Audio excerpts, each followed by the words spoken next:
욥기 40장 1절로 5절까지 봉독해 드리겠습니다. 여호와께서 또 욥에게 일러 말씀하시되 트집 잡는 자가 전능자와 다투겠느냐? 하나님을 탓하는 자는 대답할지니라. 욥이 여호와께 대답하여 이르되 보소서, 나는 비천하오니 무엇이라 주께 대답하리이까? 손으로 내 입을 가릴 뿐이로소이다. 내가 한 번 말하였사온즉 다시는 더 대답하지 아니하겠나이다. 아멘. 5절까지 봉독해 드렸습니다. 여호와께서 욥에게 이렇게 말했습니다. 트집 잡는 자가 전능자와 다투겠느냐? 하나님을 탓하는 자는 대답할지니라. 다른 분이 하신 말씀이 아니고 어떤 사람이 이야기한 게 아니고 지금 하나님께서 욥을 향해서 네가 트집을 잡았다, 네가 하나님을 탓했다, 이렇게 지금 표현을 하고 있어요. 그러니까 뭐 하나님께서 말씀하셨으니까 하나님 말씀이 맞겠죠.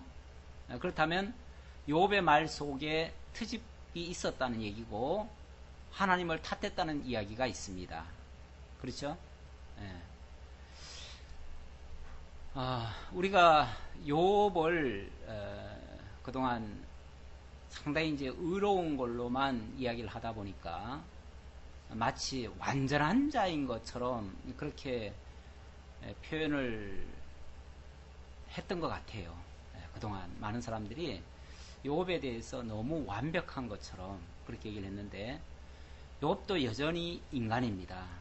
인간이기 때문에 사실 완전할 수는 없어요. 그리고 욥을 분명히 하나님이 의롭다고 하셨지만 하나님이 욥을 의롭다고 하신 것은 하나님이 인정하면 욥이 의롭게 되는 거죠. 그렇죠? 그러니까 꼭 의로워서만 의롭다는 게 아니고 하나님이 의롭다 칭하시면 의롭게 되는 거죠. 솔직히 말하면 사람 중에서 의인이 있습니까? 없지요. 의인은 없나니 하나도 없어요. 그렇다면 욥 역시 사람이기 때문에 그도 완전할 수는 없습니다. 분명히 그에게도 하자가 있습니다. 다만 그는 그렇다고 해가지고 다른 사람들처럼 뭐 하나님을 대적하거나 이런 적은 없어요. 그리고 하나님께서 혹이라도 자기가 잘못했을까봐 정말 수시로 하나님 앞에 제사드리고 그런 행위를 봐서도 그런 면에서 의롭다는 뜻이고 또 하나님께서 의롭다라고 칭해 주신 것다는 얘기지 근본적으로 의롭다는 얘기는 아니었어요. 그리고 실제적으로 욥과 친구들과의 이야기 속에서 물론 친구들에 비하면 욥이 의로운 게 맞습니다. 그리고 친구들은 완전히 신관에 대해서 잘못된 이론을 가지고 접근을 해왔습니다. 그렇기 때문에 친구들에 비해서 욥이 의롭다고 말할 수는 있지만 그렇다고 욥이 완전하다고 할 수는 없고요. 더더욱이 또 욥이 친구들을 정죄하다가 사실은 일부분에서 실수를 한 적이 있어요. 그 실수는 뭐냐면 마치 자기는 의로운데 하나님이 의로운 나를 이렇게 괴롭히는구나, 뭐 이런 식으로 표현한 거. 그게 이제 결국 하나님이 지금 표현하신 것처럼 트집 잡는다, 또는 하나님께 탓을 돌린다, 하나님께 책임을 돌린다, 이제 그렇게 말하는 내용이죠. 그래서 자기는 의로우나 하나님이 나를 이렇게 책하셨다라고 표현한 것은 분명히 잘못이다. 그렇게 먼저 이해를 하고요. 그리고 내용을 보도록 하겠습니다. 자, 하나님께서 욥을 향해서 이렇게 너 트집 잡는 자야, 그리고 하나님을 탓하는 자야, 대답해봐라, 이렇게 얘기를 하니까 욥이 할 말 없죠. 이렇게 말하는데 무슨 할 말이 있겠어요? 무슨 말을 한들 그게 어찌 또 의롭겠어요? 정당하겠어요? 이미 하나님께서 트집 잡는다, 탓하고 있다라는 그 전제를 가지고 지금 얘기를 하는데 할 말이 없죠. 그래서 욥이 나는 비천하오니 무엇이라 주께 대답하리까? 나 이렇게 비천한 존재가 무슨 대답을 할 수 있겠습니까? 손으로 내 입을 갈 뿐이로소이다. 입을 다물겠다고 말이죠. 더 이상 제가 할 말이 없습니다. 사실 그렇죠. 우리가 하나님을 모를 때 아니면 처음 조금 알았을 때 얼마나 사실은 뜨거운 감격이 있습니까? 그리고 조금 알고 나면은 천할 다 하던 것 같지요. 다 하는 것 같지요. 우리가 처음 성경을 배울 때 그러지 않았나요? 예를 들어서 과거에는 이렇게 막 조각으로 이렇게 단편적으로 이렇게 성경을 배우다가 우리 말씀운동 쪽으로 들어와가지고 성경을 한 권씩 이렇게 띄었잖아요. 그래서 예를 들어서 창세기를 띄고 또 마태복음을 띄고 이런 식으로 한 권씩을 띄니까 한 권 띄고 나니까 성경이 다 열리는 것 같아요. 그래서 어떻게 생각을 하냐면 한 권 배우고는 성경 다 알았다고 그래요. 진짜 다 한 것 같고요. 실제로 다 한 것 같고 뭔가 뻥 뚫리는 느낌, 전체가 확 열리는 느낌. 그래가지고 쉽게 말을 그렇게들 많이들 했습니다. 많이들 했어요. 심지어는 알면 다 알고 모르면 다 모른다 이런 식까지 얘기하고, 그러니까 내가 좀 알면 마치 싹 전부 다 아는 것처럼 그렇게 생각까지 했어요. 이게 사실은 큰 문제이기도 하고 폐단이기도 합니다. 우리가 조금 알 때, 조금 알았을 때 그때는 마치 다 아는 것 같은데 조금 더 배우고 나면 그게 다 아니었다는 것을 알게 돼요. 그래서 그것뿐이 아니었네, 또 이런 것도 있었네, 이만큼 알고 나니까 저거 아는 정도는 아무것도 아니네, 이렇게 생각이 들어요. 그런데 그 다음 단계 가가지고 또 다른 걸 또 하나 배우고 나면은 그 전 것도 그렇게 또 대단한 게 아니었어요. 물론 그 자체는 대단한 겁니다. 대단한 건데 새로운 것을 알고 나면 그게 그렇게 전부가 아니었다는 거죠. 더 대단한 게 또 있다는 것을 알게 되는 거죠. 그러다 보니까 점점 알아가면 알아갈수록 다 알았다는 소리를 못해요. 그러니까 다 알았다고 말한 거는, 돌이켜보면은 다 알았다고 말을 하는 거는 언제 그 말을 한 거냐면 처음 알았을 때, 아니면 조금 알았을 때, 그때 다 알았다고 말을 하는 거죠. 우리 아이들도 기르다 보면 그런 걸 보잖아요. 얼마 전에도 승우가 나는 다 할 수 있어 지나가면서 그 말을 하더라고요. 자기는 다 한대요. 다 알고 다 할 수 있대요. 큰 소리 뻥 치면서 가는 거예요. 그냥 아주 포즈까지 취해가면서 그렇게 하더라고요. 저놈이 뭘 알았다고. 그런데 자기 딴에는 엄청난 걸 아는 거예요. 그리고 자기 딴에는 뭐든지 다 할 수 있을 것 같아요. 그러니까 그게 어찌 보면 어린 모습입니다. 내가 다 알았다, 다 할 수 있다, 이 말이 지나놓고 보니까 그게 어린 모습의 이야기들하는 거죠. 그러니까 욥이 그동안 막 떠들어대면서 자기가 의로운 체 하면서 막 얘기했던 거는 자기가 아는 게 전부여서 그래요. 그게 전부여서. 자기가 아는 선에서는 최선이었죠. 제일 현명하게 지혜롭게 말을 잘한 거예요. 그랬으니까 자기로서는 완벽한 줄 알았어요. 근데 하나님 앞에 대보니까 별 볼일 없는 거예요. 형편없는 거예요. 자기가 몰랐던 게 너무 많은 거예요. 지난번에 엘리후의 지적을 통해서 자기의 부족함이 드러났고요. 이제 또 하나님께서 직접 말씀하시니까 영락없이 자기는 부족함이 여실없이 다 드러나 버렸죠. 그래서 우리도 말씀을 사실은 처음 알았을 때 조금 말을 좀 하다가 점점 알고 나면 우리 말문이 조금씩 막혀요. 그리고 정말 제대로 알고 나면 말 함부로 못해요. 함부로 못하고, 그래서 남의 말에 귀를 더 기울이고 내가 말을 하는 게 아니라, 그러니까 처음에 섣불리 알고는 막 가르치려고 덤비죠. 근데 조금 지나고 나면은 가르치는 게 아니라 내가 한 수 배워야 되겠어요. 나중에 가서는 정말 나는 아무것도 모르는 것 같아요. 내가 그동안 뭘 배웠나 싶어요. 그러면서 이게 새로 배워야 되겠다라는 그런 생각이 들어요. 그러니까 그냥 말문이 다 막히는 거죠. 지금 욥도 어떤 면에서 그런 거죠. 과거에는 다른 모든 사람들에 비교해 봤을 때 가장 우월했고 가장 의로웠고 가장 그래도 나름대로는 완전하다고 생각을 했는데 하나님 앞에 나서 보니까 너무 부끄러운 것밖에 없어요. 그리고 자기가 좀 안다고 뭐라고 얘기했던 것들이 지금 와서 생각해 보니까 창피한 거예요. 부끄러운 거예요. 그래서 손으로 입을 가린다는 거예요. 손으로 입을 가린다는 말은 이건 부끄럽다는 뜻이에요. 더 이상 도저히 말을 못하겠다는 뜻이에요. 그래서 가리겠다는 거죠. 그런데 6절에 보니까 그때 여호와께서 폭풍우 가운데에서 욥에게 일러 말씀하시되 너는 대장부처럼 허리를 묶고 내가 네게 묻겠으니 네게 대답할지니라. 예. 아니 말 못하겠다는데도 대답을 하래네요. 예. 사실 말 못합니다. 말 못하는데 말을 하든 안 하든 상관이 없어요. 하나님은. 왜냐하면 어차피 하나님은 말을 해야 듣습니까? 말을 하든 안 하든 그 사람의 중심을 다 읽고 계시는 분이시기 때문에 말을 하든 안 하든 상관이 없어요. 그렇죠? 예. 그리고 어차피 하나님께서 지금 나타나신 이유는 뭐예요? 그 사람 말을 듣기를 원해서가 아니라 그 사람에게 지금 당신이 여호와의 심을, 당신이 전능자의 심을 지금 보이시려는 거 아니에요? 그리고 알게 하시고 믿게 하시려는 거 아니에요?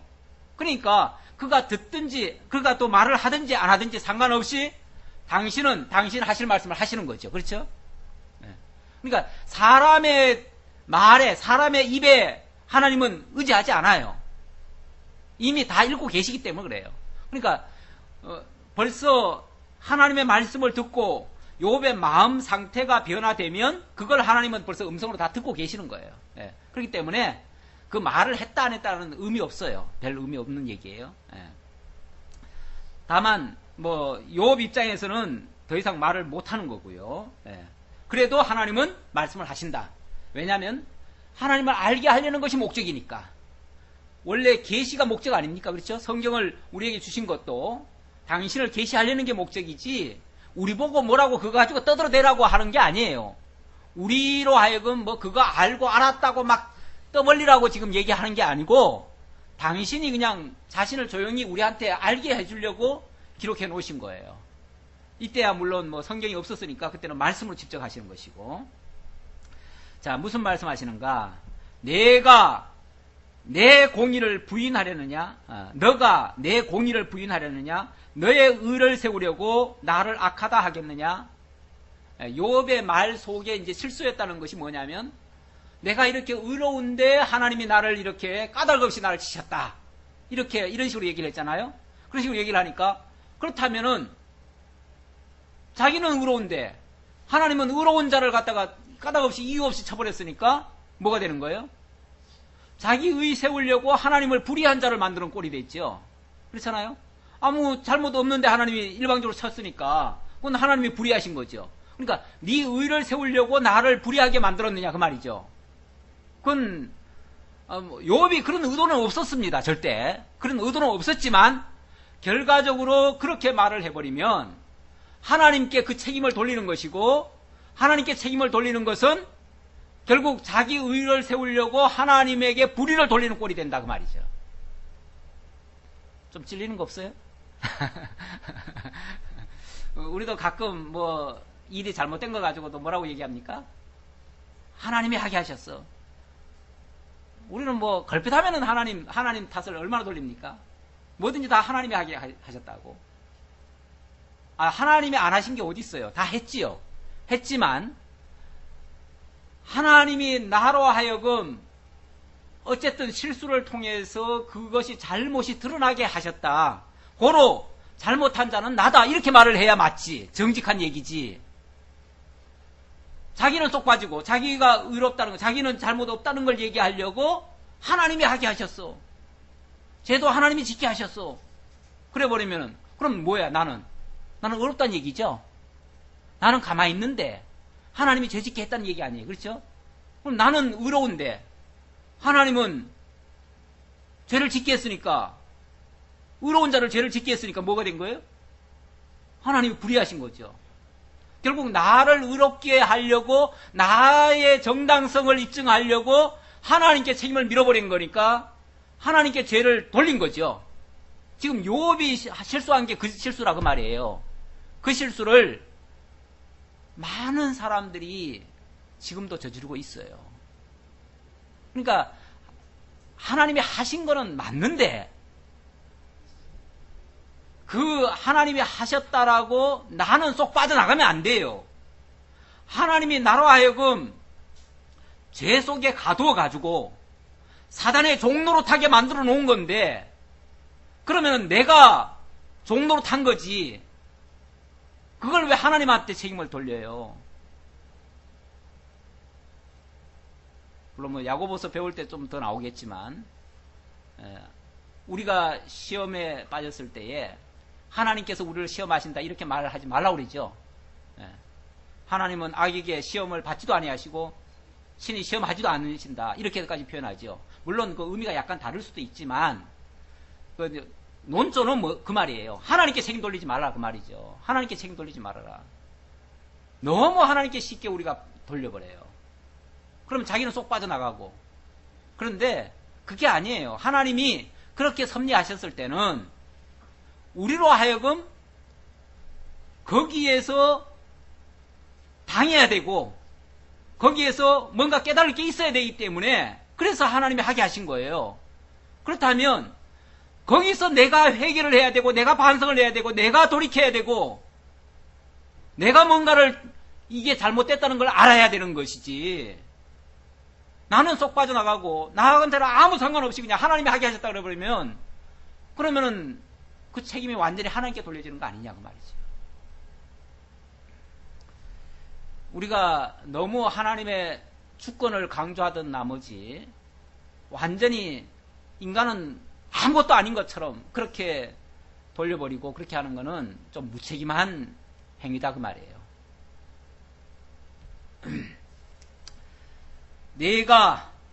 너가 그냥 쉽게 이해하라고 너라고 있습니다. 너가 하나님처럼 능력이 있느냐? 하나님처럼 천둥소리를 내겠느냐? 하나님처럼 능력이 있느냐? 뭐 그런 식으로 다 뭐 할 수 있는 것처럼 하기도 하고 안 하기도 하고 이런다면은 그건 하나님 같은 존재죠. 그래서 하나님같이 네가 그렇게 할 수 있느냐? 그렇게 오히려 반문을 하십니다. 너는 10절입니다. 10절로부터 14절까지 욥에게 스스로 위엄과 종기로 자신을 꾸미고 구원해 보라고. 네가 그렇게 위대하면, 네가 그렇게 능력이 있다면 네가 한번 스스로 해봐라 그 말이죠. 10절로부터 너는 위엄과 종기로 단장하며 영광과 영화를 입을지니라. 네가 한번 해보라 그 말이에요. 네가 그렇게 능력 많으면 네가 위엄을 스스로 세우고 스스로 종기로 단장하고 스스로 영광과 영화를 입어봐라 그 말이에요. 너의 넘치는 노를 비우고 교만한 자를 발견하여 모두 낮추되 네가 뭐 화가 나면 화나는 대로 한번 노를 한번 쏟아보고 네가 능력 있으면 그렇게 해보라는 거죠. 교만한 자 있거든 막 낮추기도 하고 모든 교만한 자를 발견하여 낮아지게 하며 악인을 그들의 처소에서 짓밟을지니라. 한번 그렇게도 해봐라 그 말이죠. 네가 능력이 있다면 스스로 높이기도 하고 스스로 낮추기도 할 수 있는 존재라면요 하나님입니다. 그가 하나님이에요. 네가 그렇게 할 수 있다면 네가 하나님이다. 네가 하나님이니까 네가 하나님처럼 한번 해봐라 그 말이죠. 실제 그런 일을 할 수 있는가 그 말이에요. 이거는 이제 욥이 그동안 자신은 마치 의로운 것처럼 얘기를 했기 때문에 그 의조차도 하나님이 의롭다고 한 거지 스스로가 의롭게 된 게 아니잖아요. 스스로가 의롭게 된 게 아닌데 마치 의로운 것처럼 얘기를 했으니까 자기가 스스로 의롭게 된 것처럼 아니면 무슨 선행을 했든지 아니면 무슨 뭘 했든지 자기가 의롭게 된 것처럼 말을 했으니까 그걸 가지고 하나님께서 좀 책망하느라고 지금 그 얘기를 하시는 거죠.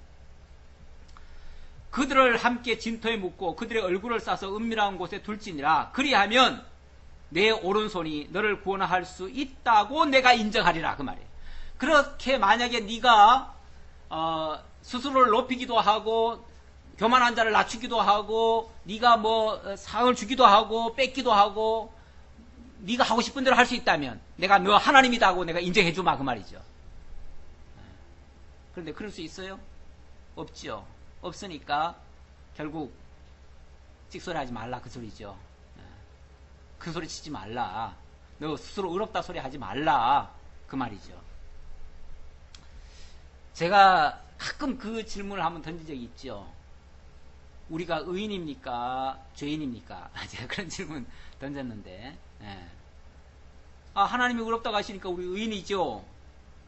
이렇게 이제 말씀하시는 분도 있어요. 그런데 사실 우리는 죄인입니다. 여전히 죄인입니다. 우리가 할 수 있는 게 죄밖에 할 수가 없어요. 죄밖에 지을 게 없어요. 그런데 하나님이 의롭다라고, 죄인임에도 불구하고 하나님이 의롭다라고 칭해주니까 그게 고맙지요. 우리로서는 그저 감사할 따름이지요. 그냥 그래서 우리가 그냥 하나님이 의롭다고 하니까 고맙습니다 할 따름이지, 누가 나보고 죄인이다 하면은 맞아요, 나 죄인이에요, 이렇게 대답해야지, 무슨 소리야, 하나님이 나 의롭게 했는데, 이렇게 말하면 안 된다 그 말이죠. 예.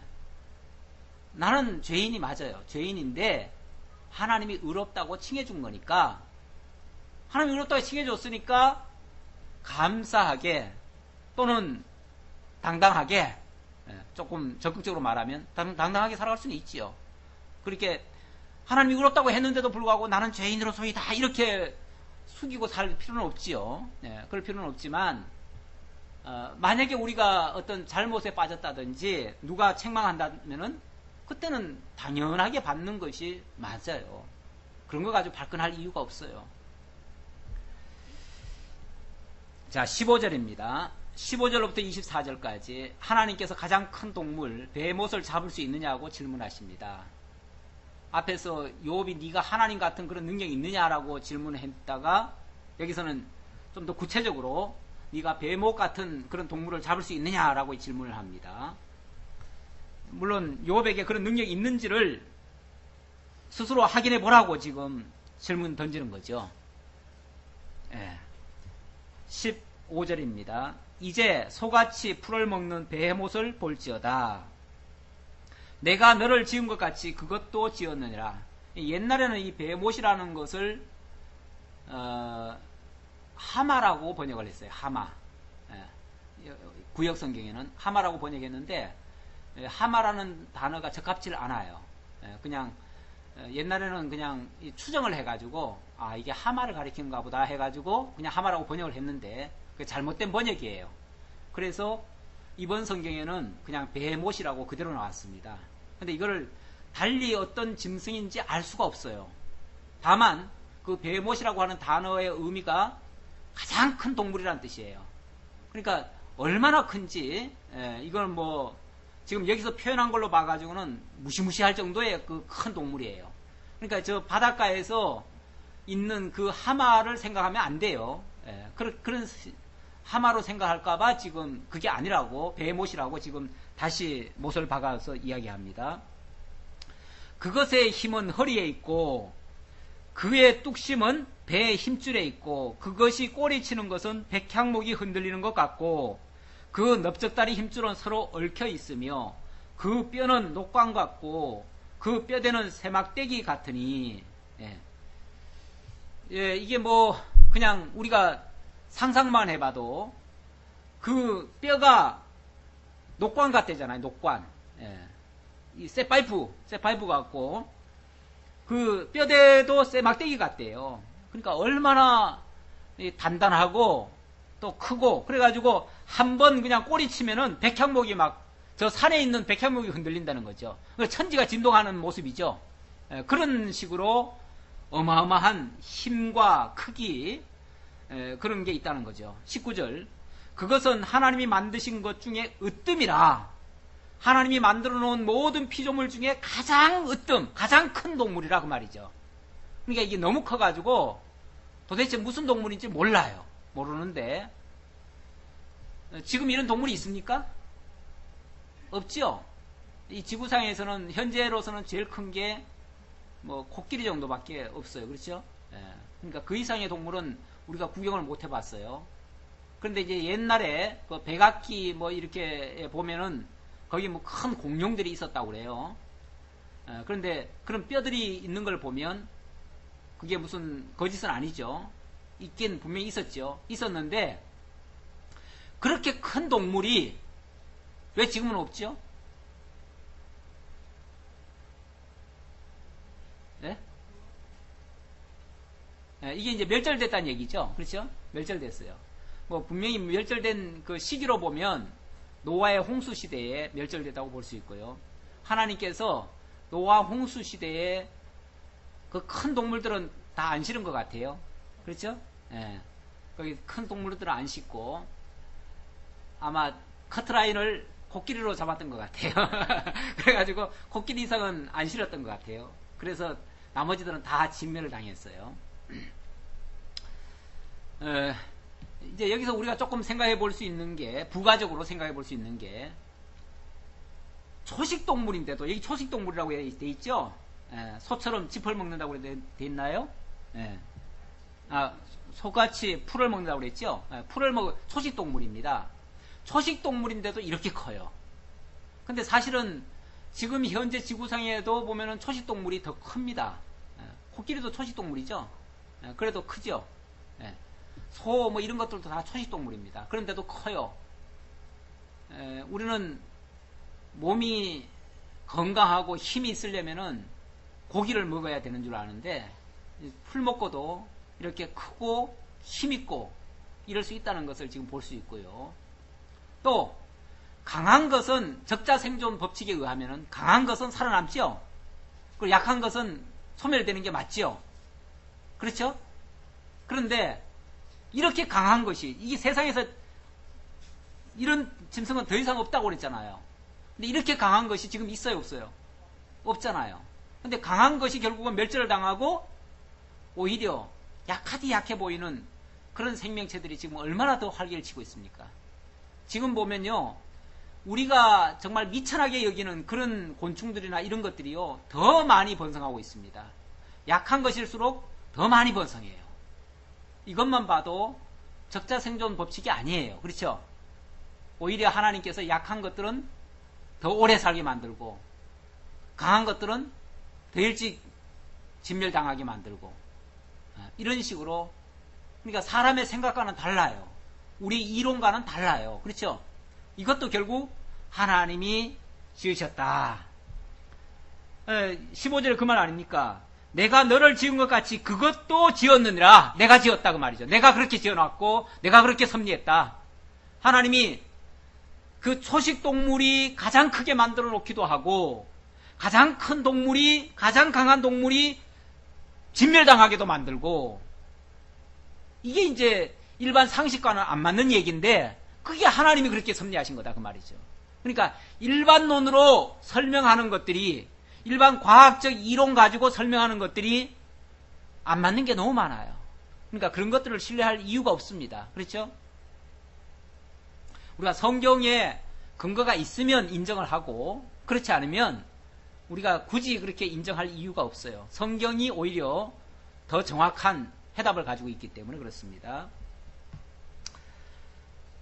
자, 20절.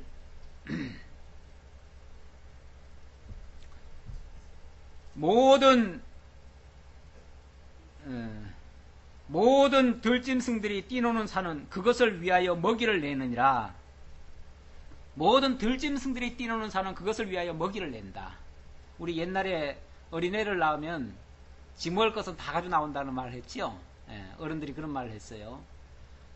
그 큰 동물, 그 먹거리 어마어마하게 많이 먹을 텐데 그걸 위해서 산들이 다 먹이를 낸대요. 식물을 다 낸대요. 그러니까 하나님이 참 그것도 대단하지 않아요?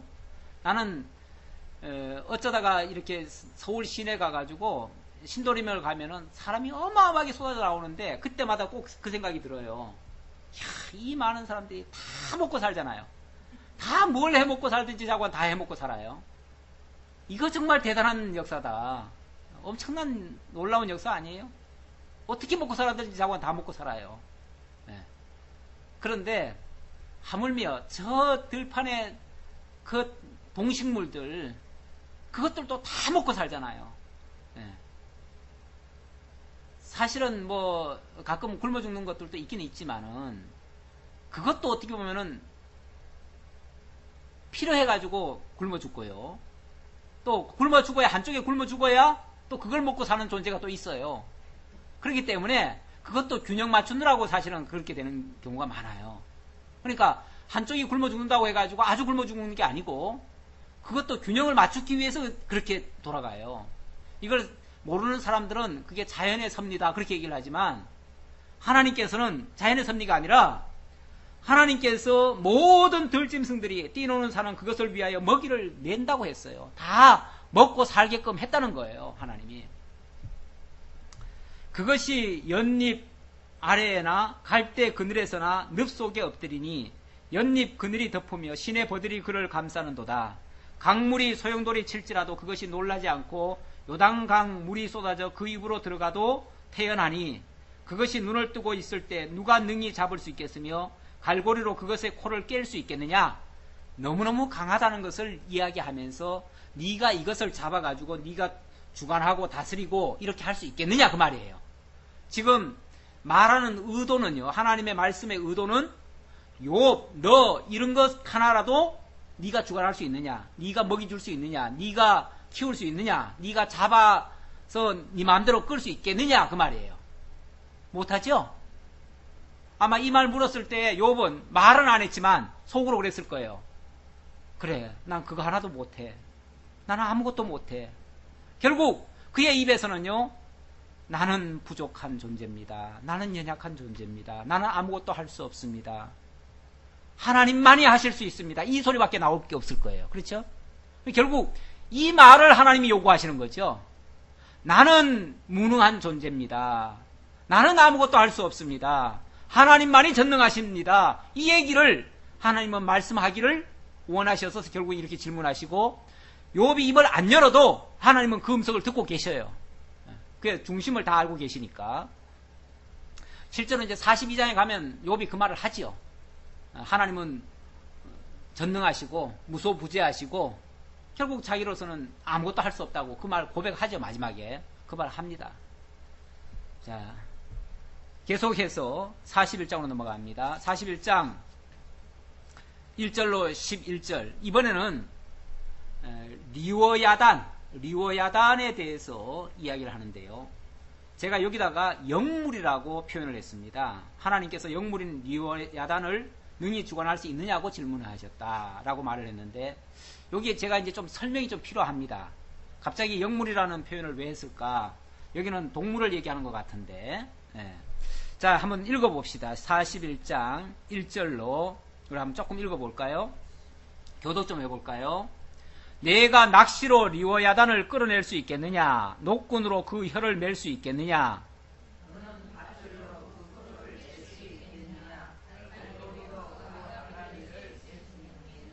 그것이 어찌 내게 계속하여 간청하겠느냐? 부드럽게 내게 말하겠느냐?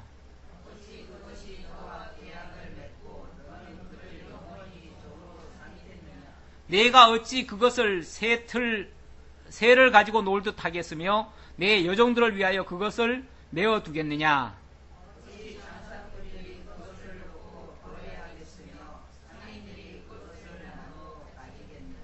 예. 이거 지금 할 수 있겠느냐라고 물었는데, 이 리워야단이라고 하는 존재부터 먼저 좀 설명을 드려야 되겠습니다. 일단 네가 낚시로 리워야단을 끌어낼 수 있겠느냐 하는 거 보니까 물에 사는 동물 같죠? 그렇죠? 네, 물에 사는 동물 같아요. 이거 도저히 할 수 없는 거다 그 말이에요. 밧줄로 코를 깰 수도 없고요, 아가미를 깰 수도 없고요, 뭐 어떻게 말을 듣도록 어떻게 조정도 못하겠고요. 계약을 맺고, 다시 말하면 왜 동물들도 잡아다가 자기 그 집에서 기르듯이 할 수 있잖아요. 근데 그렇게 할 수 있겠느냐 그 말이에요. 불가능하다는 거죠. 새를 가지고 놀듯 못하고 여종들을 위해서 메어둘 수도 없고 장사꾼들 그것도 팔아먹지도 못하고 그 말이에요. 다시 말하면 그것들에게는 감히 접근조차 못한다 그 말이에요. 도대체 이 짐승이 뭐기 때문에 그런가? 이 리워야단에 대해서는 개역성경은 악어라고 번역을 했습니다. 악어. 여기 말하는 것이 꼭 악어같이 비슷하게 생겨가지고 그래서 악어로 번역을 했는데, 이번 번역할 때는 악어라는 단어가 맞질 않아서 그래서 리워야단 그대로 그냥 다시 기록을 해놨습니다. 근데 이 악어라고 하니까 꼭 저 아프리카 늪지에 사는 악어가 생각이 나는데, 여기 지금 표현하는 건 사실 그게 아닙니다. 그게 아니고 이거는 도저히 인간이 제어할 수 없는 존재래요. 근데 악어 같으면 어떻죠? 악어는 제어할 수 있잖아요. 저기 뭐 동남아시아만 가도 악어 농장이 있고요. 악어를 길러가지고 그거 뭐 사람들한테 쇼도 보여주고 돌고래 쇼처럼 악어 쇼도 합니다. 악어 타고 다니기도 하고요. 악어 입에다가 손을 넣고 뺐다가 하기도 하고 머리까지 집어넣기도 하고 그래요. 그냥 재미있게 그냥 놀리기도 하고 그래요. 악어는 할 수 있어요. 악어는 할 수 있는데 이거는 악어가 아니라 그 말이에요. 그럼 이게 도대체 뭐냐?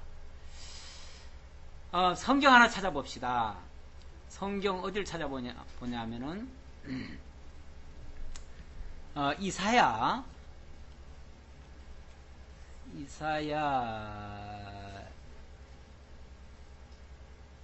27장 1절.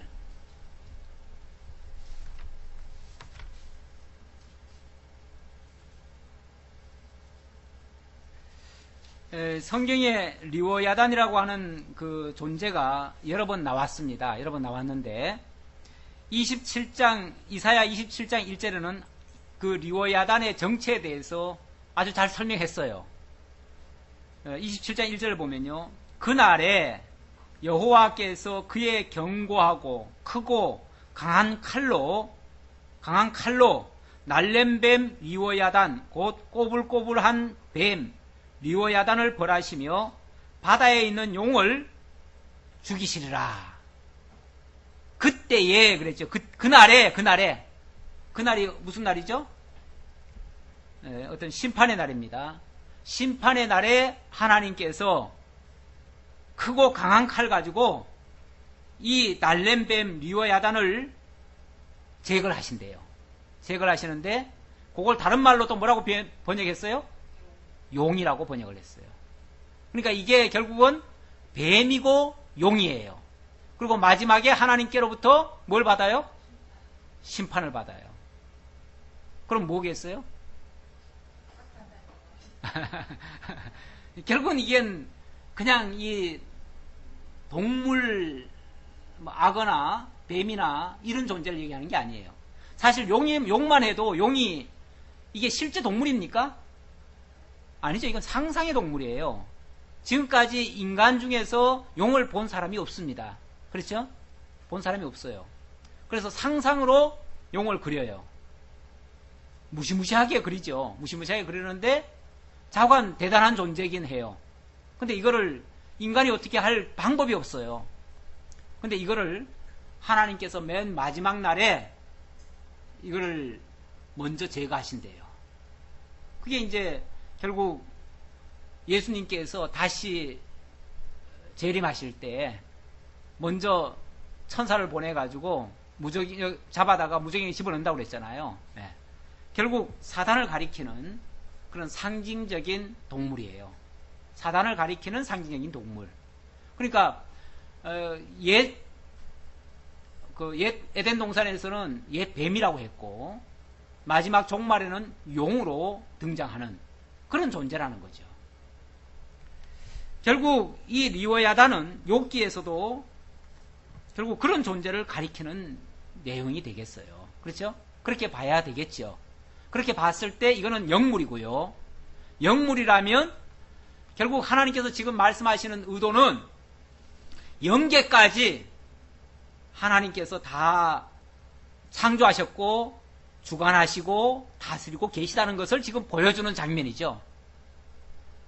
하나님께서 지금 욥에게 나타나셔서 제일 먼저 질문하셨던 내용은 뭐냐면 이 천지 창조에 대한 이야기를 했습니다. 그래서 창조에 관련된 것들을 네가 예를 들어서 빛을 네가 지었느냐, 뭐 생명을 네가 아느냐, 뭐 이 우주가 공간에 있는 걸 네가 아느냐, 어떻게 그게 섭리되어 있는지 아느냐, 이렇게 질문했었던 것이고요. 두 번째는 생명에 대해서 생명의 주관자이심을 보여주려고 뭐 이런 뭐 사냥이나 뭐 이런 것들에 태어나고 어떻게 죽는지 네가 아느냐, 어떤 생명체에 대해서 네가 어떻게 아느냐, 뭐 이런 식으로 질문했죠. 그 생명에 관한 이야기를 했어요. 그리고 이렇게 이제 40장, 41장, 여기서는 아주 가장 큰 동물과 또는 인간이 제어할 수 없는 영적인 존재까지. 그래서 이걸 영계라고 제가 표현을 하려다가 사실 이 본문에는 영계라는 표현이 없거든요. 그래서 제가 그 단어를 그냥 그렇게 쓰질 않고 제가 섭리로만 표현을 했습니다. 섭리의 주관자 하나님. 이렇게 제가 그렇게 이제 주제를 좀 바꿨는데요. 그래서 창조의 주관자, 생명의 주관자, 섭리의 주관자. 예. 그러니까 인간이 제어할 수 없는 것까지 주관하시는, 섭리하시는 그분이시다. 그 말이죠. 그렇게 제가 주제를 달았다는 것을 설명드리고요. 그래서 이거는 내막적으로 보면 결국 영계까지 주관하시는 하나님이신 것을 소개한 내용이다. 그렇게 말씀드릴 수 있겠습니다. 자, 그 다음 7절 보겠습니다. 내가 능히 많은 창으로 그 가죽을 찌르거나 작사를 내 머리에 그 머리에 꽂을 수 있겠느냐. 시작.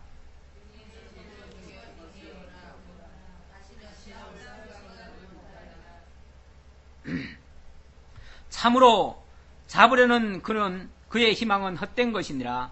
그것의 모습을 보기만 해도 그는 기가 꺾이리라.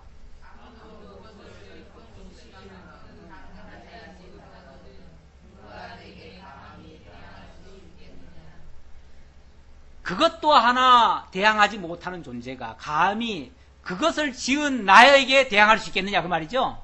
예. 그러니까 하나님께서 이 세상에 가장 강한 존재, 뭐 그게 이 지상에 있는 거든지 아니면 영계에 있는 거든지 그걸 지금 설명하시면서 그것들한테도 대적하지 못하는 존재가 네가 대적할 수 있느냐, 주관할 수 있느냐라고 물어놓고 못한다라고 욥이 마음속으로 얘기했을 거 아니에요. 그러니까 그것도 못하는 존재가 감히 나한테 대적할 수 있느냐 이런 식으로 지금 표현하신 거죠. 예, 대항할 수 있겠느냐.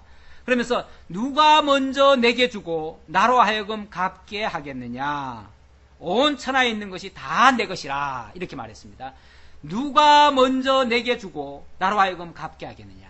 그 말은 하나님이 짓지 아니한 어떤 것이 마치 스스로 나와가지고 하나님께 나 여기 있어 하듯이 내놓고 자기를 뭐 보여주든지 그러면서 하나님으로 하여금 어떻게 거기에 반응하도록 이렇게 할 수 있겠느냐. 하나님 창조한 거 외에 있습니까 없습니까? 없죠. 그러니까 그 어떤 것도 먼저 있었던 존재는 없습니다. 그러니까 먼저 스스로 나와가지고 나 여기 있어 하나님 나하고 한번 대결해 봅시다 이렇게 할 존재가 없다는 거죠. 자, 그런데 우리가 이 장면에서 이런 걸 한번 생각해 봅시다. 가끔 그 사탄에 대해서 사람들이 어떻게 이해를 합니까? 사탄이 스스로 있는 존재라고 합니까? 하나님의 피조물이라고 생각합니까? 많은 사람들의 생각이, 우리는 그렇게 생각하지 않습니다만은 많은 사람들 생각 속에 사단도 하나님 같은 존재라고 생각을 하는 경우가 있어요. 그래가지고 사단이 마치 하나님과 동급이 돼가지고, 물론 하나님은 선신이고 사단은 악신이 돼가지고 하나님과 사단이 맨날 싸우는 것처럼 서로 대결하는 것처럼, 그래서 이 사단 때문에 세상이 이렇게 골치 아프게, 하나님은 선하게 이끌고 싶으신데 사단이 이게 온통 그냥 세상을 더럽혀 놓고 세상을 이렇게 악하게 만들어 놨다. 그래서 저 사단 때려잡아야 된다. 근데 아니 하나님도 못 말리는 사단을 갖다가 인간이 대적할 수 있겠습니까? 못하지요? 네. 하나님도 못 말리는 사단이라면 인간은 도무지 감당할 수 없는 존재입니다. 그런데 어떻게 인간이 사단을 대적하겠습니까? 근데 성경은 뭐라고 돼 있어요? 네, 사단을 대적하라고 돼 있죠? 마귀를 대적하라 그랬죠? 마귀를 대적하라.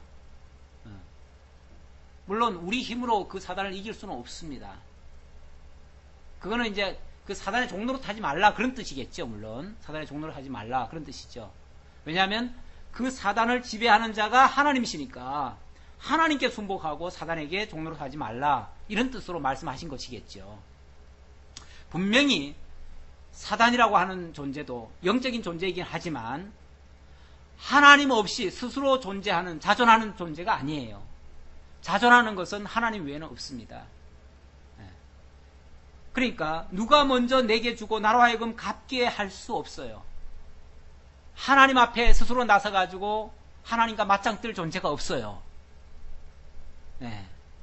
온 천하에 있는 것이 다 내 것이니라. 온 천하에 있는 모든 것이 다 하나님으로 말미암아 존재해요. 하나님으로 말미암아 존재하고 있고 또 움직이고 이렇게 돼요. 신약에도 이와 비슷한 말씀이 있지요. 어디 그 말씀이 있죠? 로마서 11장 35절에 보면, 물론 조금 의미는 다르겠습니다만은 아마 로마서 말씀을 인용할 때 이 말씀을 인용한 것 같아요. 로마서 11장 35절에 보면, 누가 주께 먼저 드려서 갚으심을 받겠느냐. 이는 만물이 주에게서 나오고 주로 말미암고 주에게로 돌아감이라. 영광이 그에게 세세 있으리로다. 아멘. 그랬어요.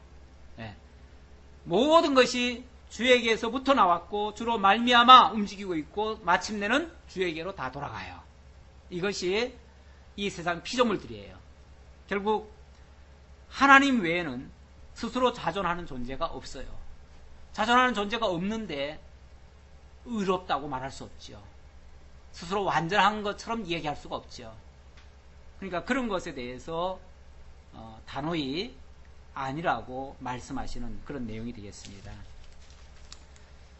자, 오늘은 여기까지 하도록 하죠. 11절까지 하고 다음에 1시간 더 하면 아마 욥기가 마쳐질 것 같습니다.